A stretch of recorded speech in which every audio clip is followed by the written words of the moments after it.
FTA란 영어로 풀으면 어떻게 한다고 했죠? 다 같이 읽어볼까요?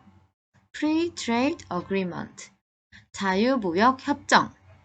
협정을 체결한 두 개국 이상의 복수 국가 간 또는 지역 간 상품 및 서비스 교역과 자유화 등을 위해 관세나 무역 장벽을 철폐함으로써 배타적인 무역 특혜를 서로 부여하는 협정을 말합니다.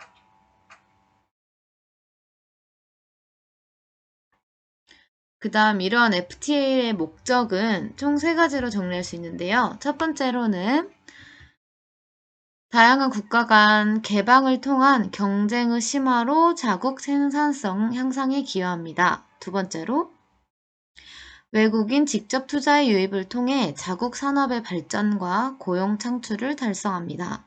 세 번째로 지역주의 확산에 따라 역외 국가로서 받는 반사적 피해에 대한 대응 방안을 마련합니다. 그럼 이런 FTA 세 가지 원칙은 직접 운송의 원칙, 역내 가공의 원칙, 충분 가공의 원칙입니다. 직접 운송의 원칙은 말 그대로 중간에 어떠한 나라도 거치지 않고 수입 당사국으로 바로 직접 운송을 해야 한다는 원칙이고요. 역내 가공은 말 그대로 FTA를 하면서 이루어지는 수입 물품들이 원산지 물품으로 인정받기 위해서 역내에서 중단 없이 수행되어야 하고 일부라도 역내가 아닌 역외에서 이루어지면 원산지 물품으로 인정하지 못한다는 원칙입니다. 마지막으로 충분 가공의 원칙은 충분한 가공을 거쳐야 한다. 즉, 수출용 완제품으로서 실질적 변형이 일어날 정도로 충분한 가공을 거친 상태에서 이루어져야 한다는 내용입니다. 자, 그럼 앞에서 배운 FTA가 무엇인지, 그리고 왜 이런 FTA를 하는지, 그리고 기본적으로 어떤 원칙을 지켜야 하는지에 대해서 알아봤는데요. FTA를 나라 간 약속이라고 할 수 있죠. 이러한 약속이 맺어졌다면 그럼 나라 간의 수출 수입을 굉장히 편하게 할 수 있다라고 이해할 수 있는데요. 그러면 다른 나라에서 우리나라에 물건이 올 때 우리나라에도 물건을 살 때 세금을 내듯이 세관 또는 무역협정에 따른 추가적인 돈이 발생하는데요. 이때 FTA가 맺어진 국가 간 서로 양어 대상인지 확인하는 게 굉장히 중요합니다. 이게 무슨 말이냐면 FTA를 맺어진 다른 국가와 우리나라의 국가 간 관세가 모두 0%이냐, 즉 다른 나라에서 우리나라에 물건을 들여오는데 서로 더 추가적으로 내야 할 돈이 없냐 이 말입니다. 있냐 없냐? 어떻게 생각하세요? 다른 나라하고 우리나라하고 자유롭게 협정을 할 수 있도록 약속을 맺어줬으니까 관세가 0%이다 라고 생각할 수 있는데 정답은 관세가 모두 0%는 아닙니다. 그러면 모든 물품이 FTA 적용 대상인지도 알아봐야 합니다. 예를 들어 우리나라와 맨 처음으로 FTA 협정이 맺어졌던 칠레를 예를 들면 칠레에서 어떤 물건을 우리나라로 들여와도 우리나라에서 관세를 모두 0%로 적용할 수 있냐? 또는 우리나라와 칠레가 관세를 10%라고 매겨졌다고 예상했을 때 모든 물품들이 다 10%를 측정하는 것이냐? 이것도 아닙니다. 이것은 그럼 어떻게 구분하냐? 양어 대상인지 확인하는 게 굉장히 중요한데요. 이때 수입을 할 물건, 그 물건이 우리나라에서의 HS 코드와 그 수입하는 나라에서, 수출하는 나라에서의 HS 코드를 기준으로 확인을 한 뒤에 이러한 코드를 기준으로 어떠한 물건이 양어 대상인지 확인하는 작업이 중요합니다. 여기서 HS 코드란 1988년에 국제협약으로 채택된 국제통일상품 분류 체계를 뜻해요. 예를 들어 우리나라에서 플레이스테이션이 게임기로 분류됐다고 하면 다른 나라에서도 플레이스테이션이 게임기로 분류가 돼 있을까요? 플레이스테이션은 눈으로 쓰는 게임기이기 때문에 어떠한 나라에서는 안경으로 분류됐을 수도 있겠죠? 선생님이 이거는 예시를 든 건데, 이런 것처럼 우리나라에서 무조건 게임기로 분류됐다고 해서 다른 나라에서 게임기로 분류되었다고 볼 수는 없는데요. 그래서 반드시 수입국의 HS 코드를 기준으로 확인해야 합니다. HS 코드는 조금 더 쉽게 설명하면 세금을 책정하기 쉽게, 그리고 통계 자료를 만들기 쉽게 구분해 놓은 무역 품목 번호라고 생각하면 됩니다. 자, 그럼 이러한 HS 코드는 어떻게 알 수 있냐면, 또는 HS 코드를 알 수 있는 방법과 양어 대상인지 아닌지 어떻게 알 수 있냐면, 검색창에 FTA를 한번 검색해 보면 FTA 포털 관세청이 떠요. 여기를 들어가 보면 쭉 내리다 보면 FTA 수입 세율 보이죠? 자, 여기를 눌러봅시다. 우리나라하고 다른 나라 간 FTA가 맺어진 나라 간 수입 세율이 얼마인지 조회해 볼 수 있는 사이트입니다. 자, 여기서 자기가 가고 싶은 여행지를 하나 클릭해 볼까요? 선생님이 예전에 맨 처음 첫 해외여행지로 갔던 싱가포르를 눌러보겠습니다. 싱가포르를 누르면 HS 코드가 있고 한글 품목명이 있고 영문 품목명이 있죠. 우리는 어떤 걸 기준으로 봐야 된다 했죠? HS 코드를 기준으로 봐야 하죠. 왜냐하면 국제협약으로 정해져 있는 기준이기 때문입니다. 자, 그러면 우리나라와 싱가포르 간의 FTA 수입 세율에 대해 알아봅시다. 자, 지금 쭉 보면 HS 코드 0번부터 90번까지 지금 분류가 돼 있고, 여기에서 자기가 궁금했던 걸 한번 눌러봅시다. 선생님은 커피를 좋아하기 때문에 커피를 한번 눌러볼게요. 자, 이제 여기 보면 품목 번호, HS 코드 품목 번호가 있고 분류가 또 되어 있죠.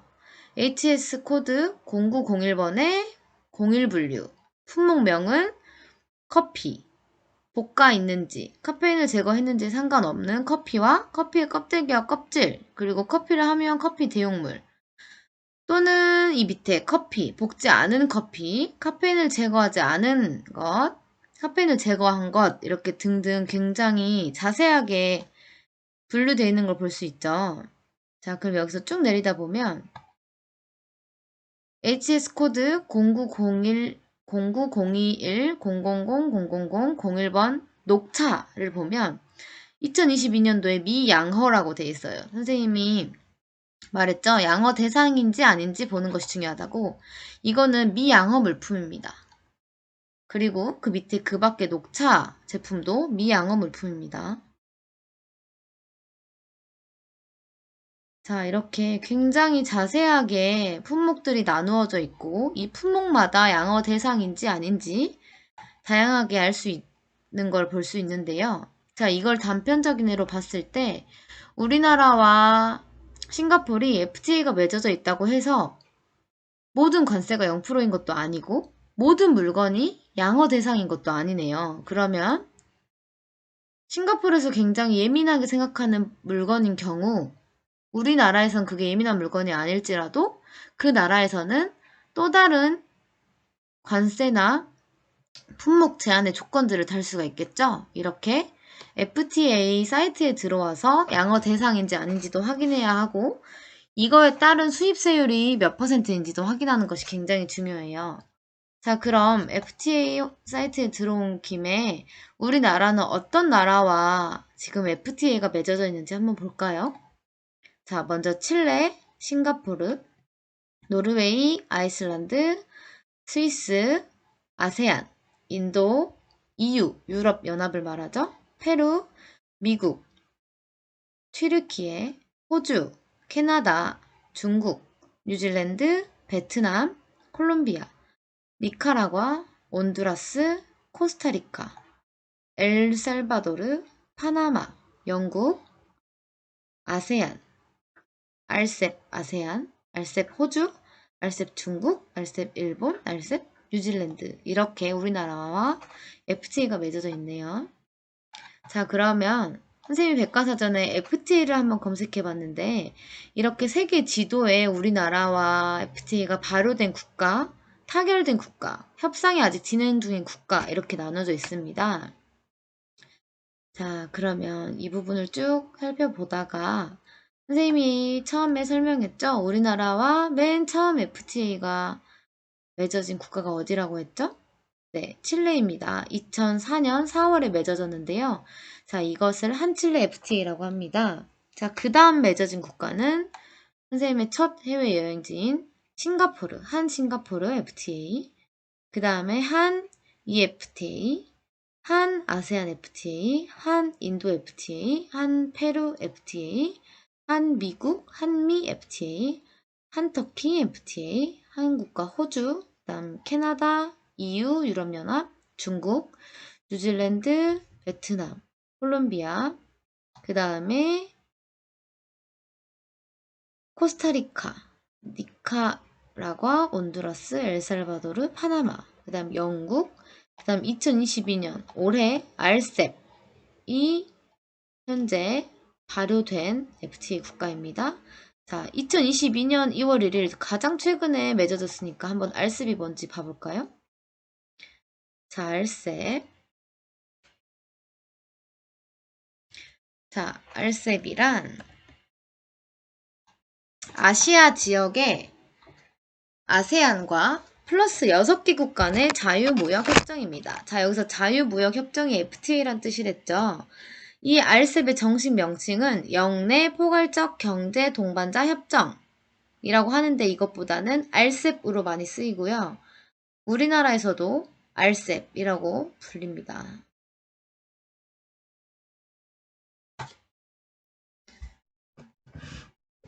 이러한 비엔나 협약은 계약 당사자가 상이한 국가의 영업소를 가지고 있거나 영업소를 가지고 있지 않은 경우는 당사자의 선거소가 있어야 합니다. 그리고 당사자가 서로 다른 국가의 영업소를 갖고 있다는 사실이 계약 체결 전이나 계약 체결 시 당사자 간의 거래나 당사자가 밝힌 정보에서 나타나야 합니다. 이러한 적용 조건이 있었고요. 그럼 이러한 비엔나 협약은 직접 적용과 간접 적용으로 나뉘는데요. 직접 적용은 무슨 말이냐? 계약 당사자들의 영업소가 있는 두 국가가 모두 체약국이고 당사자 간 협약의 배제에 관한 합의가 없는 경우 비엔나 협약이 적용됩니다. 반면 계약의 당사자가 상이한 국가의 영업소를 가지고 있되 그 당해 국가 중 어느 하나 이상이 비체약국인 때에는 그 국가의 국제사법상 중거법이 체약국인 상대방 국가의 법률을 적용하도록 규정되어 있고 당사자 간 협약의 배제에 관한 합의가 없을 때 비엔나 협약이 적용됩니다. 바로 이런 경우는 간접적으로 적용되는 경우겠죠? 그래서 비엔나 협약 제1조 적용의 기본 원칙을 살펴보면 어떤 식으로 명시가 되어 있냐면요. 19년도에 이거와 관련된 문제가 출제되었었는데요. 이 협약은 다음의 경우 영업소가 서로 다른 국가에 있는 당사자 간의 물품 매매 계약에 적용된다. A. 해당 국가가 모두 체약국인 경우 또는 B. 국제사법 규칙에 의하여 체약국법이 적용되는 경우 이러한 원칙이 있고요. 두 번째로는 당사자가 서로 다른 국가에 영업소를 두고 있다는 사실은 계약이나 계약 체결 전 또는 계약 체결 시 당사자 간의 거래나 당사자가 밝힌 정보에 드러나지 않은 경우에는 고려되지 않는다 라고 기본 원칙이 나와 있습니다. 이걸 토대로 선생님이 PPT를 만들었는데요. 잘 이해해 보도록 합시다. 자, 그러면 이러한 비엔나 협약은 어떤 성격을 가지고 있냐? 당사자의 국적, 당사자, 계약의 성격이 민사적인지 성사적인지 여부는 비엔나 협약을 적용 여부를 결정하는 데 고려하지 않습니다. 이게 바로 특징이자 성격입니다. 자, 그럼 어떤 경우에는 비엔나 협약 적용을 제외하냐? 이게 일반적으로 적용 배제가 되는 경우가 구체적으로 나뉘는데요. 총 6가지의 종류가 있습니다. 일반적으로 적용이 배제되는 경우는 개인용이나 가정용 또는 가정용으로 구입된 물품의 매매였을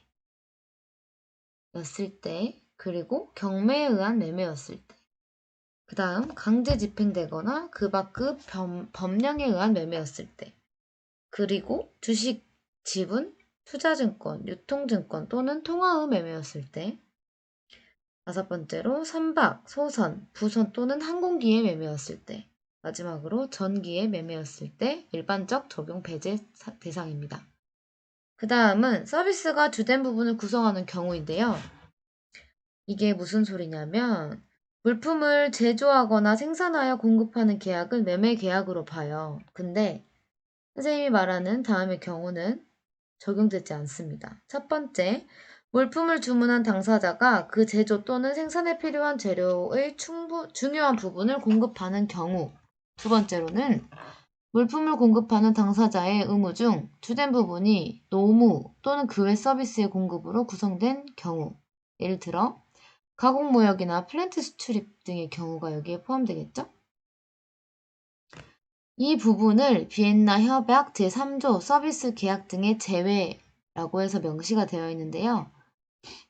한글로 된 것을 선생님이 영어로 된 것을 선생님이 풀어서 설명을 해보자면 비엔나 협약에 따르면 물품을 제조 또는 생산하여 공급하는 계약은 이를 매매로 본다. 다만 물품을 주문한 당사자가 그 제조 또는 생산에 필요한 재료의 중요한 부분을 공급하는 경우는 제외한다. 두 번째, 이 협약은 물품을 공급하는 당사자의 의무 중 주된 부분이 노무 또는 그 외 서비스의 공급으로 구성된 계약에는 적용되지 않는다 라고 명시되어 있습니다. 그렇다면 적용 대상 외의 경우는 어떤 경우가 있을까요? 비엔나 협약은 매매 계약의 성립 및 그 계약에서 발생하는 매도인과 매수인의 권리와 의무만을 규율하며 다음의 경우는 적용되지 않아요. 그 다음의 경우는 총 2가지입니다. 첫 번째, 계약이나 그 조항 또는 관행의 유효성. 두 번째, 매매된 물품의 소유권에 관해 계약에 미치는 효력. 이 2가지 경우는 적용 대상 외의 경우입니다. 그러면 이러한 매매계약 물품에 의한 사망은 무슨 뜻일까요? 비엔나 협약은 물품으로 인해 발생한 사람의 사망 또는 상해에 대한 매도인의 책임, 즉 제조물의 책임에는 적용되지 않는다는 뜻입니다. 그렇다면 이러한 비엔나 협약은 매도인의 의무와 매수인의 의무를 명시하고 있는데요. 매도인의 의무에는 물품 인도, 서류 인도, 계약 적합, 권리 적합의 의무가 있고요. 매수인은 대금 지급, 대금의 결정, 물품 인도 수령, 물품 검사 및 통지 의무가 있습니다. 조금 더 자세하게 살펴보면 매도인의 의무 중 물품 인도 의무란 매도인이 매수인에게 계약 목적물을 점유하게 하는 것을 의미합니다. 국제 물품 매매에서는 물품의 인도가 소유권 이전보다 중요하죠. 그러므로 물품의 인도와 대급 지급 의무가 동시 이행 관계에 놓여야 합니다. 자, 그렇다면 서류 인도의 의무는 무엇이냐? 국제 매매의 경우 현물에 의한 현실 인도 방법보다는 서류를 물품으로 추정하는 서류 인도 방법으로 이행되고 있어요. 물품을 상징하는 서류를 인도하는 것은 물품을 인도하는 것과 동일한 효과가 있으므로 서류의 중요성은 매우 큽니다. 이에 대해 비엔나 협약 제34조에서는 다음과 같이 규정하고 있습니다. 첫 번째, 매도인이 물품에 관한 서류를 교부하는 경우 매도인은 계약에서 정한 시기나 장소, 방식에 따라 이를 교부해야 한다. 두 번째, 매도인이 교부해야 할 시기 전에 서류를 교부한 경우 매도인은 매수인에게 불합리한 불편 또는 비용을 초래하지 않는 한 계약에서 정한 시기까지 서류상의 결함을 보완할 수 있다. 다만 매수인은 이 협약에서 정한 손해배상을 청구할 권리를 보유한다 라고 명시하고 있습니다. 자, 세 번째, 매도인의 의무 중 계약 적합 의무란 매도인은 계약에서 정한 수량 그리고 품질, 종류에 적합하고 계약에서 정한 방법으로 용기에 담기거나 포장된 물품을 인도해야 한다의 의미입니다. 이러한 계약에 적합하지 않은 경우가 있는데요. 첫 번째로 동종 물품의 통상 사용 목적에 적합하지 않은 경우가 있고요. 두 번째로 계약 체결 시 매도인에게 명시적이거나 묵시적으로 알려진 특별한 목적에 적합하지 않은 경우가 있습니다. 세 번째로 매도인이 매수인에게 견본이나 모형으로 제시한 물품의 품질을 보유하지 않은 경우가 있습니다. 마지막으로 이런 물품에 대해 통상의 방법으로 용기에 담기거나 포장되어 있지 않은 경우가 여기에 해당합니다. 자, 그럼 매도인의 의무 중 마지막 권리 적합 의무는 무엇이냐면 제3자의 청구권에서 자유로운 물품의 인도나 제3자의 지식재산권에서 자유로운 물품의 인도 이렇게 두 가지로 나누어서 해석을 해볼 수 있는데요.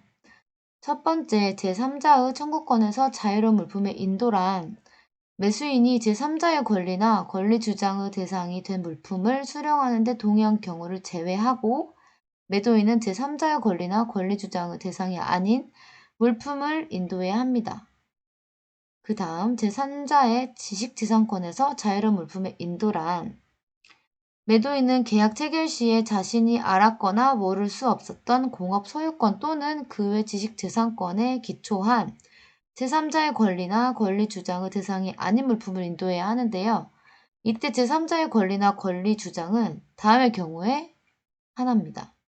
첫 번째, 당사자 쌍방이 계약 체결 시에 물품이 어느 국가에서 전매되거나 그 밖의 방법으로 사용될 것을 예상할 경우 물품이 전매되거나 그 밖의 방법으로 사용될 국가의 법 또는 그 밖의 경우에는 매수인이 영업소를 두고 있는 국가의 법에 의한 공업 소유권 또는 그 외 지식재산권을 기초에 두고 있는 경우를 뜻합니다. 자, 그렇다면 매수인의 의무에 대해서 알아볼까요? 매수인의 의무는 첫 번째, 대금 지급의 의무. 말 그대로 물품을 인도받았기 때문에 돈을 내야겠죠? 매수인은 물품을 인수하고 대금을 지급해야 하는데요. 매수인의 대금 지급 의무에는 그 지급을 위해 계약 또는 법령에서 정한 조치를 취하고 절차를 따르는 것이 포함됩니다. 여기서 정한 조치란 신용자를 개설하거나 수입 승인을 하거나 외화 송금 허가를 하는 등의 행위를 뜻합니다. 두 번째, 대금의 결정 의무란 대금이 불확정된 경우 계약이 유효하게 성립되었으나 그 대금을 명시적이거나 묵시적으로 정하지 않거나 이를 정하기 위한 조항을 두지 않은 경우 당사자는 반대 표시가 없는 한 계약 체결 시 해당 거래와 유사한 상황에서 매도되는 동종의 물품에 대해 일반적으로 청구되는 대금을 묵시적으로 참조할 것으로 본다는 뜻입니다. 두 번째로는 순중량에 의한 결정이고요. 세 번째로는 대금 지급 장소에 의해서 나눠지기도 하고요. 네 번째는 대금 지급 시기에 의해 나눠지기도 하는데요. 대금 지급 시기를 약정한 경우에는 당연히 해당 일자나 그 기간 내에 이루어져야 하겠죠. 하지만 시기를 약정하지 않은 경우는 매수인은 매도인이 계약과 이 협약에 따라 물품 또는 그 처분을 지배하는 서류를 매수인의 처분하에 두는 때에 대금을 지급해야 합니다.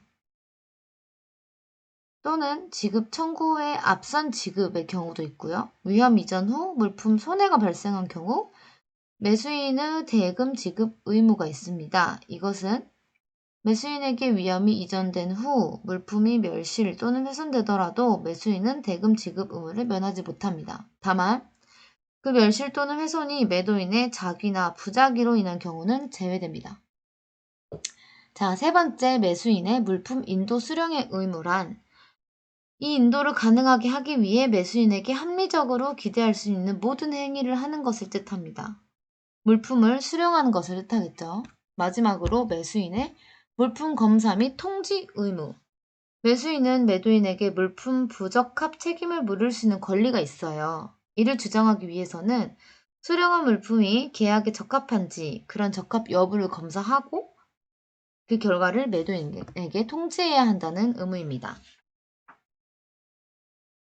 자, 그러면 매도인의 의무는 네 가지 무엇이라고요? 첫 번째 물품 인도 의무, 두 번째 서류 인도의 의무, 세 번째 계약 적합의 의무, 네 번째 권리 적합의 의무가 있습니다. 매수인의 의무에는 대금 지급의 의무, 대금의 결정의 의무, 물품 인도 수령을 할 것을 의무, 물품 검사 및 통지의 의무가 있습니다.